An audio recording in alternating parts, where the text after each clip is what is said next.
basis KPU untuk melakukan edukasi kepada masyarakat, menghindari misalnya menghindari namanya money politik, memilih sesuai dengan visi misi dan sebagainya, memilih secara rasional.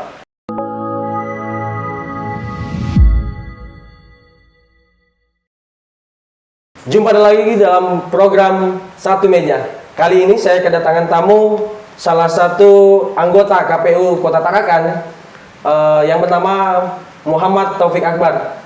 Dalam bincang kita akan membahas tentang teknis KPU. Oke, Kak. Selamat datang di Satu Meja, Kak. Oke, selamat datang. Assalamualaikum warahmatullahi wabarakatuh. Untuk pembicaraan kita hari ini adalah soal tarik ulur tahapan pemilu. Dari judul saja bahwa tarik ulur ini berarti belum ada ketetapan yang pasti dari KPU untuk penyelenggaraan pemilu, Kak. Gimana nih, Kak? Jadi, baik, bismillah, assalamualaikum warahmatullahi wabarakatuh. Pertama-tama terima kasih buat teman-teman dari Face TV ya sudah mengundang. Kita memang hari ini ketika berbicara terkait masalah tahapan pemilu atau penetapan jadwal itu di beberapa bulan yang lalu itu memang sudah dilakukan beberapa konsultasi, rapat dengar pendapat, dan bahkan sebelumnya itu sudah sempat dilakukan pembentukan tim bersama yang terdiri dari KPU sendiri, kemudian Komisi 2, Mendagri, Bawaslu, dan DKPP membahas terkait masalah penetapan jadwal pelaksanaan pemilu 2024 sekaligus pemilihan 2024. Karena sebagaimana kita ketahui di 2024 itu akan ada perhelatan akbar, ya, perhelatan mulai dari pemilu. Jadi perlu kita pahami bersama bahwa kontestasi politik di Indonesia itu kita karena memiliki dua undang-undang yang berbeda. Satu yang dikatakan sebagai pemilihan umum, yang mana pemilu itu diisi tahapannya adalah pemilihan presiden dan wakil presiden, kemudian pemilihan DPR RI, DPD RI, DPD, kemudian DPRD provinsi dan DPRD kabupaten kota. Ada 5. Itu yang masuk dalam pemilihan umum. Kemudian di pemilihan kepala daerah itu kita laksanakan nanti insya Allah bersamaan juga pemilihan wali kota dan pemilihan gubernur. Jadi total ada 7 pemilihan yang akan kita laksanakan di 2024. Nah, di beberapa bulan sebelumnya, sekitar 2 bulan yang lalu atau 3 bulan yang lalu itu sudah mulai intens dibahas di tingkat pusat melalui rapat kerja bersama, kemudian rapat dengar pendapat dengan Komisi 2 DPR RI. Nah, kemarin itu sempat sudah kemudian diputuskan masalah sudah mengerucut ya, belum diputuskan, sudah mengerucut ke jadwal tahapan yang akan dilaksanakan pada 2024, yaitu pemilu 2024 akan dilaksanakan pada bulan Februari ya. Di 2024 tepatnya di tanggal 21 Februari.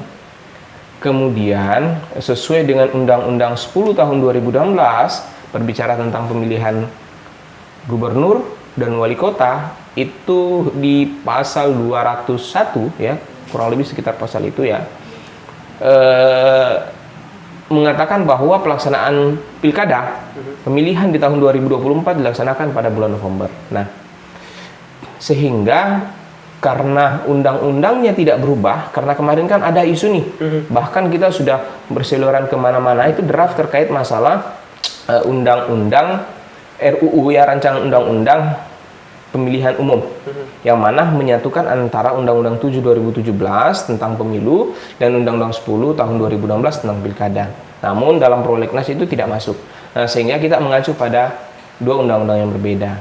Nah, kemudian masalah pemilu inilah yang kemudian tarik ulurnya agak alot di kemudian hari, setelah kemudian sempat mengerucut di rapat dengar pendapat yang kemarin. Itu opsinya menguat di tanggal 21 Februari seperti yang tadi saya sampaikan. Namun kemudian karena mungkin ada dinamika atau pertimbangan yang lain yang seperti kemarin disampaikan oleh Mendagri, pemerintah dalam hal ini Mendagri dengan beberapa macam pertimbangan sehingga kemudian muncul lagi opsi yang baru.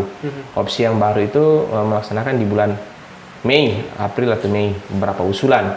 Namun kemudian berdasarkan rangkaian tahapan dan pertimbangan mepetnya waktu, KPU tetap melakukan komunikasi. Harapannya adalah tahapan ini pemilu 2024 itu kita laksanakan di Februari 2024. Nah, sampai hari ini belum final. Potensi nggak sih akan berdampak pada penyelenggaraan nanti ketika misalkan tarik ulur ini begitu panjang? Ya, harapan kita itu memang di daerah oleh teman-teman di kabupaten kota, di provinsi, harapannya adalah segera dilakukan finalisasi terkait masalah jadwal pemilu ini. Kenapa itu menjadi penting? Supaya kemudian tentu ketika itu segera diputuskan, tentu ada langkah-langkah taktis, langkah-langkah teknis yang akan diambil oleh pimpinan kita, pimpinan kami di KPU RI. Mulai mungkin di awal itu melakukan penyusunan masalah peraturan-peraturan yang bagaimana kemudian kita ketahui sebelumnya bahwa ada beberapa peraturan KPU ini yang agak lambat misalnya. Nah, itu yang tentu menjadi antisipasi oleh KPU RI hari ini. Bagaimana kemudian penyusunan regulasi itu dilakukan sedini mungkin. Jadi sebelum start kita tahapan teknisnya, maka yang dilakukan adalah penyusunan regulasinya, sehingga tuntas penyusunan regulasi tinggal melakukan eksekusi tahapan yang berjalan. Nah, harapannya adalah segera supaya ada rentan waktu yang tidak terlalu mepet-mepetan dengan tahapan yang lain. Tapi ketika misalkan gini Kak, saat ini kan masih dalam tahap proses verifikasi partai politik juga. Artinya ini sudah masuk dalam bagian dari tahapan atau belum? Oke, hari ini belum ada tahapan apapun, termasuk verifikasi partai politik belum. Verifikasi partai politik, kalau kemudian kita melihat draft yang sebelumnya belum ketetapan, beberapa draft yang keluar, kalau kita melihat itu untuk verifikasi partai politik itu startnya di bulan Juni atau Juli di RI. Kemudian kita melakukan verifikasi di tingkat kota, kalau kemudian itu yang lolos, ya itu yang kemudian disetujui, maka kemungkinannya itu di Oktober 2022 kita melakukan verifikasi administrasi dan verifikasi faktual untuk partai politik. Hari ini pun komunikasi itu terus jalan ya? Untuk dengan partai politik ya? Ya. Kalau kemarin itu ada beberapa partai politik ya sempat mengundang kita, dan sebelumnya juga kita sudah mengundang berdasarkan data yang kita terima dari teman-teman di Kesbangpol, itu sekitar 20-an sekian, 22 atau 23 partai politik yang datanya kita diberikan, kemudian kita undang ke kantor KPU untuk kemudian kita lakukan sosialisasi masalah draft ini. Tujuannya adalah untuk mengantisipasi hal-hal yang tidak diinginkan misalnya, ataukah kemudian memberikan gambaran awal kepada teman-teman partai politik untuk kemudian mempersiapkan diri dalam pelaksanaan verifikasi administrasi dan verifikasi faktual. Kalau hari ini regulasinya belum memang, karena memang ada kemungkinan besar memang melakukan perubahan. Karena kenapa? Karena ada putusan MK. Ada putusan MK yang harus kemudian dilakukan penyesuaian terhadap PKPU verifikasi administrasi dan verifikasi faktual. Jadi hari ini belum ada tahapan. Tapi benar, hari ini belum ada tahapan, tetapi sudah mendahului kerja-kerja itu ya Kak? Belum juga? Belum. Kita hanya sekedar kemarin itu kita hanya inisiatif aja. Inisiatif koordinasi ya, gitu ya? Ya, terkait hal-hal yang kita anggap yang berkaitan dengan putusan MK itu, ya. Misalnya apa yang kita sampaikan bahwa putusan MK itu di putusan nomor 55 tahun 2020 menyatakan bahwa tidak ada verifikasi faktual untuk 9 partai politik yang hari ini duduk di Senayan. Yang ada adalah verifikasi administrasi. Partai yang lain yang non parlemen hari ini itu yang kita lakukan verifikasi administrasi dan verifikasi faktual. Hanya gambaran-gambaran umum saja. Terkait masalah gambaran teknis belum, karena kita masih menunggu PKPU-nya keluar, dan juga kita masih menunggu setelah PKPU keluar kan biasanya disusul dengan juknis. Dan itu hari ini kita masih fokus dulu kapan pemilu ini, supaya kemudian itu bisa jadi acuan. Ya, bisa jadi acuan. Tapi hari ini diskusi-diskusi terus digulirkan oleh KPU RI dalam jeda waktu yang ada itu banyak sekali peraturan-peraturan yang kemudian sering di-share ke bawah untuk kemudian jadikan bahan diskusi kita di tingkat bawah.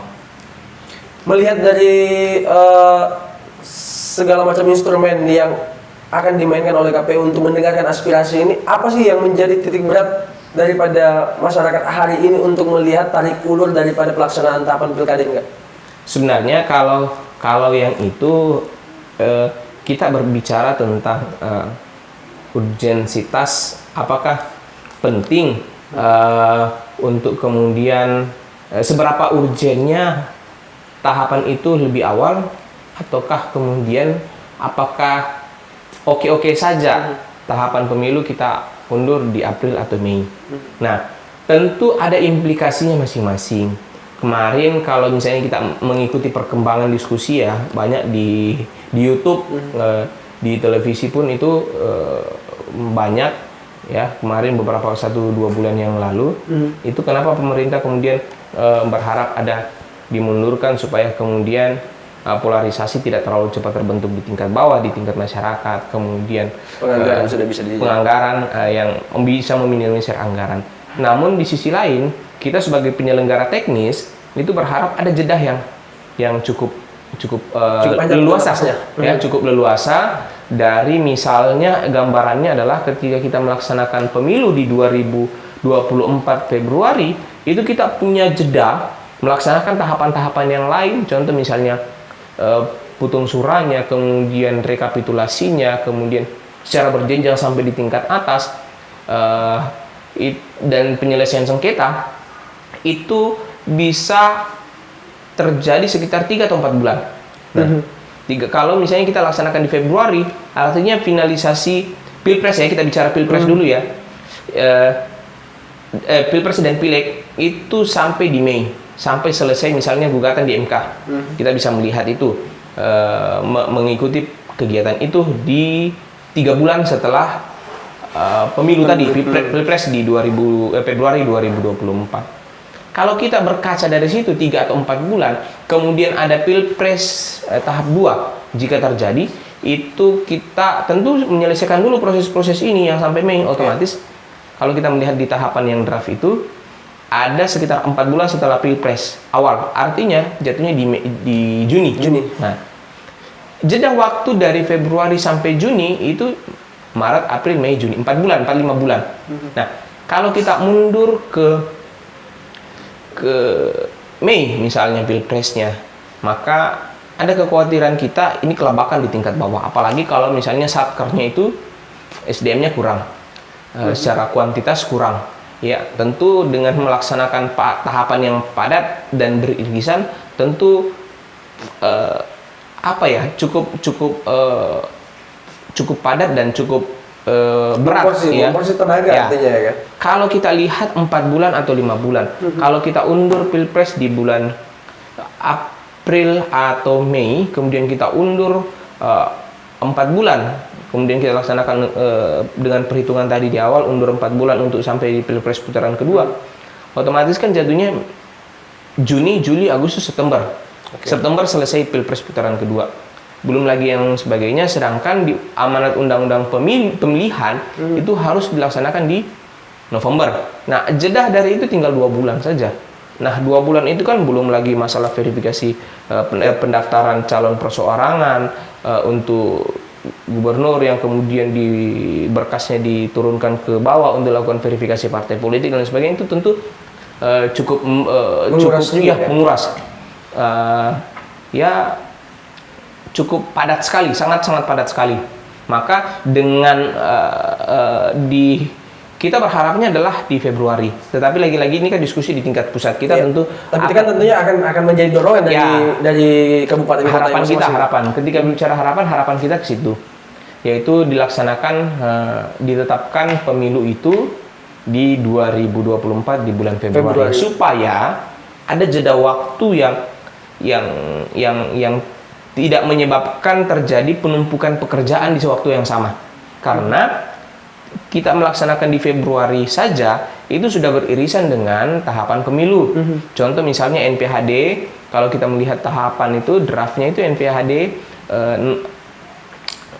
nota perjanjian hibah daerah itu kita laksanakan di September 2023. Artinya September 2023 inilah mulai beririsan tahapan antara pilkada dengan pemilu. Jadi kalau kita sampai tuntas di pemilu itu September, Oktober, November, Desember, Januari, Februari, ada 6 bulan atau 7 bulan waktu yang beririsan. Maka tentu itu saja sudah lumayan, apalagi ini sudah jedanya yang cukup panjang. Apalagi kalau mau dimepetkan kan tentu khawatirnya ada tahapan sama-sama melaksanakan tahapan yang krusial. Artinya ada potensi untuk pemilu ini akan berjalan bersamaan gitu kan? Kalau pilkada misalkan dengan pilpres, pileg itu bersamaan semua. Kalau pemilu pasti bersamaan. Lima jenis pemilihan ini pasti bersamaan.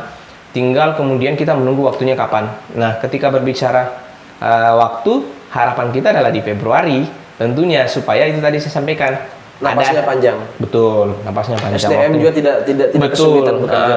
Kalau kita di daerah itu kita memiliki keterbatasan SDM, memang kita harus akui.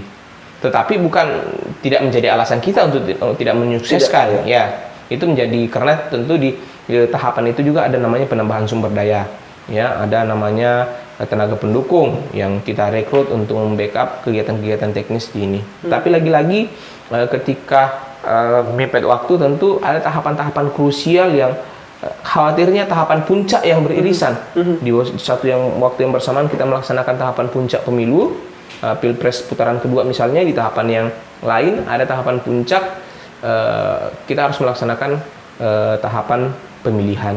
Nah, itu yang coba kita urai. Jadi ketika jeda waktu yang kosong tentu enak kita melakukan perencanaan dan melakukan eksekusi dengan tenang. Hasilnya tentu harapan kita lebih efektif.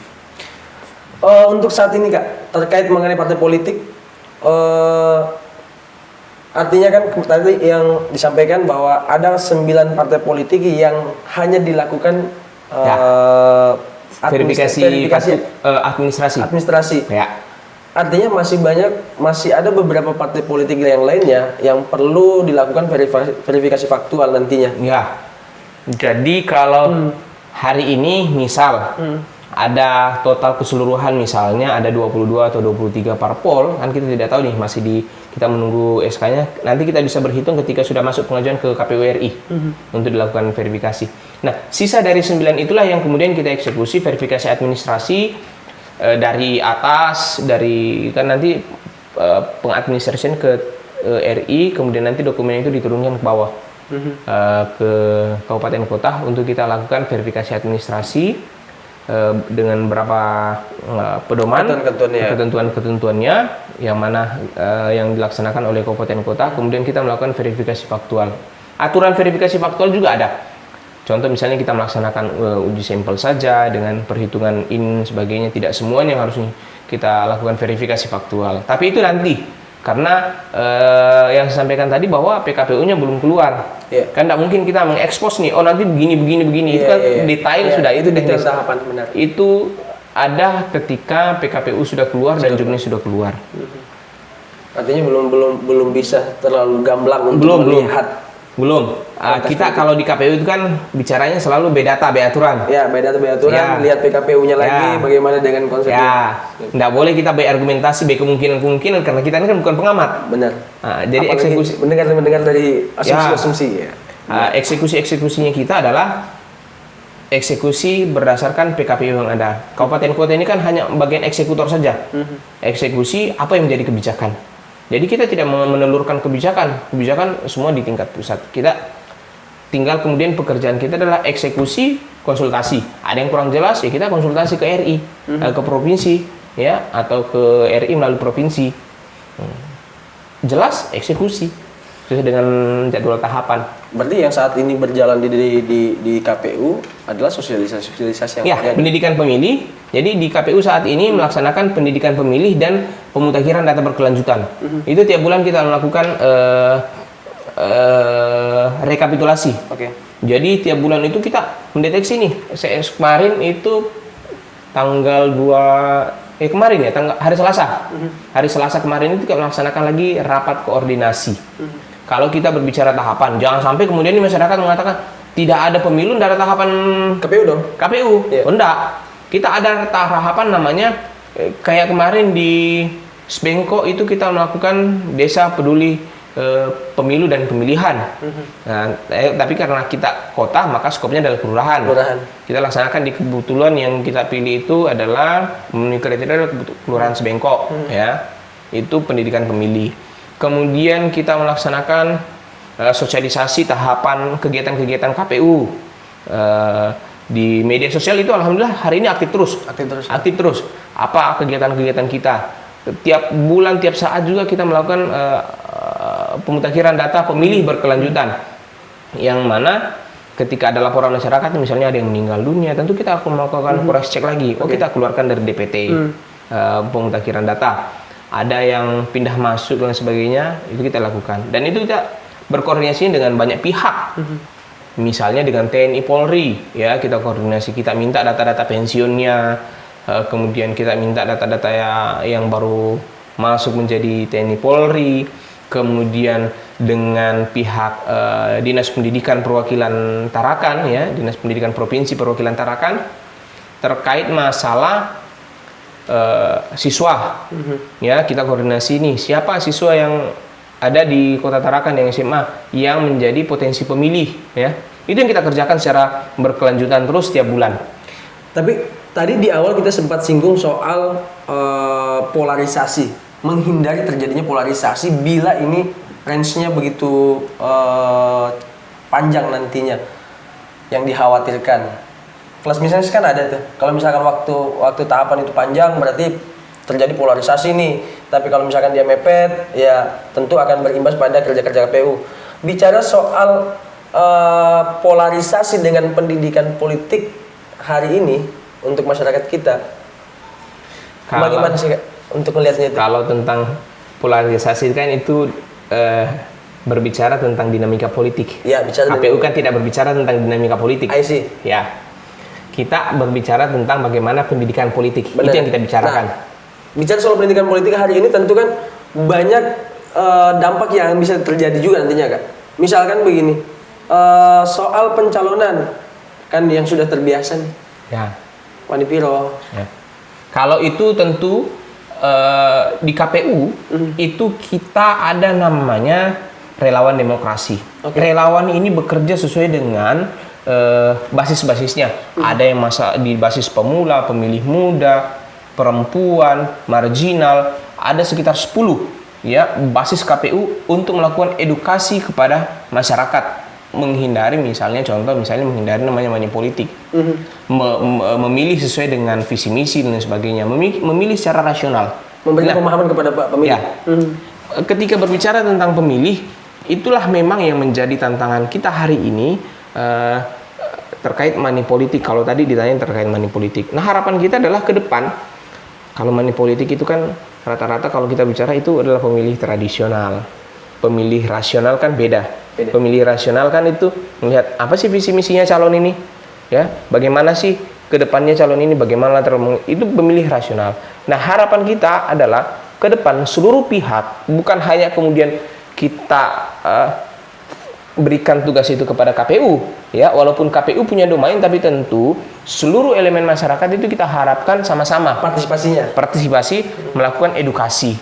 Bagaimana kemudian melakukan penggiringan dari pemilih tradisional menjadi pemilih rasional. Nah, itu yang selalu kita harapkan adalah bagaimana pemilih itu cerdas, tidak kemudian melihat wah ini piro, ya kan, nggak ada duit, nggak duduk, ya kan. Padahal banyak orang-orang cerdas yang mungkin yang tidak memiliki duit, yang punya potensi untuk memimpin. Dan tentu itu yang kita harapkan. Maksudnya gini, bahwa jangan kemudian menyandrah proses demokrasi dengan proses manipolitik, karena itu tentu mencederai proses demokrasi. Nah, harapan kita semua ya hilangkanlah itu, ya kan? Kalau kemudian ada orang berbagai pihak mengatakan tidak mungkin, kami sih tetap optimis bahwa bisa jadi, bisa, segala kemungkinan itu bisa. Suatu saat ya, mudah-mudahan 2020 Manipolitik ya? Manipolitik no. Oke. Tapi kita bicara tentang Keterlibatan semuanya. Keterlibatan Partisipasi. semua, bagaimana kita mendorong pemilu itu bersih dari manipolitik. Karena manipolitik akan mendegradasi nilai-nilai demokrasi. Untuk bicara soal manipolitik, sangat lumrah terjadi ketika kontestasi berlangsung, bahkan yang menganggap ini kan keluarga saya, tetapi karena tidak ada manipolitik ya sulit untuk memilih. Itu benar. Lagi-lagi. Ada lagi itu yang pemilih ya, tradisional tadi. Lagi-lagi kan urusan personality, urusan pribadi orang per orang. Iya. Tentu kita bukan kemudian malaikat atau Tuhan yang bisa menggunakan. Tapi masifnya untuk pendidikan politik seperti apa sih, enggak? Untuk di situ tadi. Kalau pendidikan politik tentu misalnya dengan menulis. Nah, kita menulis di media. Hari ini pun kita merupakan bagian dari pendidikan politik. Yang kita lakukan hari ini, yang tadi kita melakukan stop money politik, jauhi money politik, ayo kita menjadi pemilih rasional, itu kan bagian dari pendidikan politik. Berapa orang yang menonton, itu kita harapkan melakukan edukasi ke masyarakat sekitar bahwa stoplah money politik. Tidak mencerdaskan proses itu. Bagaimana kemudian kita masukkan proses memasuki sebuah proses demokrasi yang lebih fair, lebih bagus, ya. Dan tentu tidak ada orang yang dirugikan dengan hilangnya money politik. Tidak ada yang dirugikan dengan tidak adanya money politik, saya rasa. Yang penting tidak ada money politik, tidak ada yang dirugikan. Iya. Malah semua untung, tidak ada kos yang keluar yang banyak kan? Tidak ada kos yang keluar ya. Nah, kalau semua calon ini tidak ada money politik, ya tidak ada lah. Tapi nanti kalau bilang ini kan rumit ini, karena nanti kalau misalnya mereka duduk kan setengah mati lagi ini. Ya. Nah, itu kan bukan domain kita, itu bukan domain ya. KPU. Kita hanya melakukan edukasi ya, jelas politik. Penyelenggaraan tetap berjalan. Ya. Kemudian money politik ya bisa hilang, ya kan? Bahkan saya mau bilang tadi bisa kurang aja deh. Ya. Kan? Kurang aja bersyukur, apalagi hilang. Ya. Kan? Harapan orang kan ada yang berharap masif, ada yang berharap berkurang, ada yang berharap tidak ada. Kalau kita sebagai lembaga negara ya harapannya tidak ada. Ya tapi kan? Yang lain misalnya mudah-mudahan ya walau-walau ya kan? Mudah-mudahan kalau kita ya enggak usah lah itu money politik. Ya kan? Ada memang beberapa kejadian yang lucu itu terkait masalah money politik itu, beberapa teman orang-orang lumayan juga nih bisa beli ini kok dari kumpul-kumpul duit. Tapi ya mudah-mudahan itu enggak tradisional ya, masuk. Tidak menjadi tradisi ya, bisa dikikis sedikit apalagi masuk ke masyarakat itu rumit sih. Harapannya tidak ya. Money politik itu bisa kita hilangkan dan proses demokrasi ini berlangsung secara betul-betul demokratis. Apa sih selama kakak menjadi komisioner KPU, melihat pemilih-pemilih dalam kontestasi politik hari ini, apa yang perlu sangat penting untuk diperbaiki hari ini? Itu tadi partisipasi, keterlibatan seluruh elemen masyarakat, itu kita sangat harapkan. Partisipasi kita di Kaltara untuk Tarakan itu belum menyentuh, seingat saya data yang kemarin itu belum sampai di angka 70-an%. Artinya masih sangat banyak masyarakat yang abai, acuh dengan proses pemilihan ini. Ini masuk yang golput itu atau ya, gimana sih? Yang golput itu cukup tinggi, memang cukup tinggi. Itu yang perlu kita menjadi perhatian serius. Ya, kenapa sih? Apa sih penyebabnya gitu kan? Penyebabnya kok teman-teman nih, masyarakat nih nggak peduli gitu. Padahal sebenarnya ini bukan menjadi hal yang sangat spesifik ke KPU. Berarti dari peserta pemilu pun juga harusnya melihat itu, bahwa konteks keterlibatan partisipasi daripada pemilih kan harusnya mereka bisa semakin banyak yang memilih saya misalkan nyalon, semakin banyak berarti partisipasi pemilih bisa naik juga. Maka tentu ketika berbicara partisipasi pemilih itu bukan tunggal dari KPU saja. Tentu kontestan punya andil yang besar. Konstituennya dia gerakkan, para simpatisannya dia gerakkan, melakukan edukasi pendekatan itu tentu sangat mempengaruhi juga di luar daripada sosialisasi yang kita lakukan secara masif dengan membentuk namanya relawan demokrasi. Itu proses yang merupakan bagian daripada proses sosialisasi. Nah, itu yang menjadi PR kita ketika berbicara tentang apa sih yang perlu kita bangun, masifkan. Yaitu kita berharap dalam proses partisipasi yang masif, yang tinggi, supaya kemudian tidak golput ini bisa kita tekan. Kalau untuk pendidikan politik, bicara soal pendidikan politik antara KPU, sinergitas, boleh nggak saya katakan sinergitas antara KPU dengan partai politik itu ada nggak sih untuk bersama-sama membangun pendidikan politik itu di luar daripada yang menjadi kerja-kerja teknis dari KPU untuk bicara soal relawan demokrasi apa segala macam? Kalau secara regulasi memang tidak dijelaskan secara detail, tetapi di setiap kesempatan tentu kita menghimbau itu. Ayo teman-teman parpol untuk kemudian bersama-sama melakukan edukasi ke masyarakat.